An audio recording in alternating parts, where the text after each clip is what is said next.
자, 저희가 또 이더리움 차트를 한번 살펴보시면 이더리움 같은 경우에는 정말 많이 지치게 한다라는 표현이 있는데 또 우리 또 뭐 일본에 잃어버린 뭐 20년, 30년 뭐 이런 말이 있잖아요. 네. 실제로 이더리움이 잃어버린 몇 년 이런 이야기를 많이 받고 있습니다.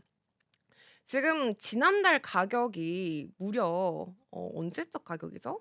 23년도 그러니까 재작년 10월의 가격입니다. 음. 그래서 이더리움한테 많이 실망하신 분들이 많으실 거다라는 생각이 들어요.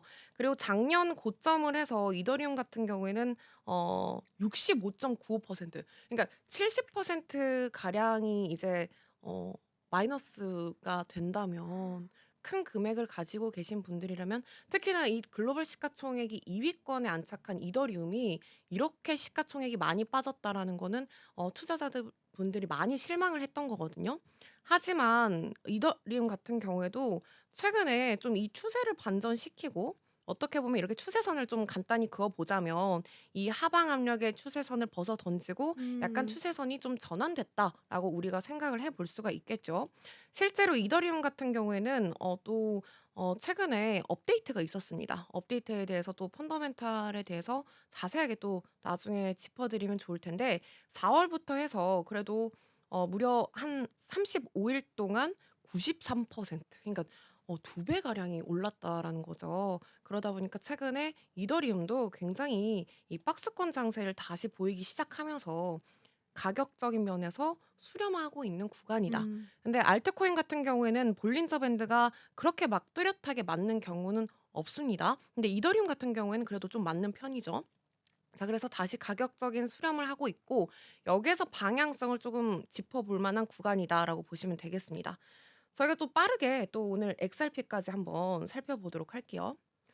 자, XRP 같은 경우에는 리플 많이 들어보셨죠? 네네. 리플 같은 경우에는 우리나라 사람들이 제일 좋아하는 코인 중에 하나입니다. 실제로 글로벌 시가총액의 2 위가 이더리움인데 XRP 같은 경우에는 우리나라에서 2 위예요. 음. 이더리움이 3 위입니다. 자, 그만큼 애증의 관계를 많이 가지고 있다라고 보시면 되는데 그 이유 같은 경우에는 리플한테는 리또속이라는 별명이 있었어요. 리또속이요? "리플한테 또 속아?" 그러고 또 당하고 나서도 리플한테 또 속니?" 막 이렇게 이런 별명이 있을 정도로 리플 같은 경우에는 굉장히 급격한 상승을 보일 만큼 또 급격하게 하락을 했다. 음. 왜 그런지 차트를 보시면 저희가 리플 같은 경우에는 뭐 어 이제 불장 같은 경우에는 다들 이제 도돌이표를 맞았으니까. 근데 실제로 작은 구간을 한번 살펴보시더라도 리플이 급격한 상승을 보여서 이때가 이제 2배 가량 올랐다가 이게 한봉이니까 주봉이니까 일 주일 만에 2배를 올랐다는 거죠.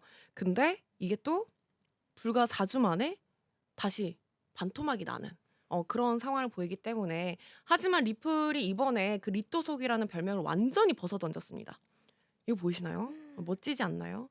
이게 작년 11 월부터 해서 올해까지 지금 77일 동안 627%의 높은 상승률을 보여줬기 때문에 한 650%의 상승률을 보여줬기 때문에 리플 같은 경우에는 굉장히 지금 올해 유망 코인 중에 하나다라고 보시면 되겠고 하지만 이게 주봉 기준이어서 그렇지 이 횡보도 굉장히 지금 오래 해 주고 있습니다.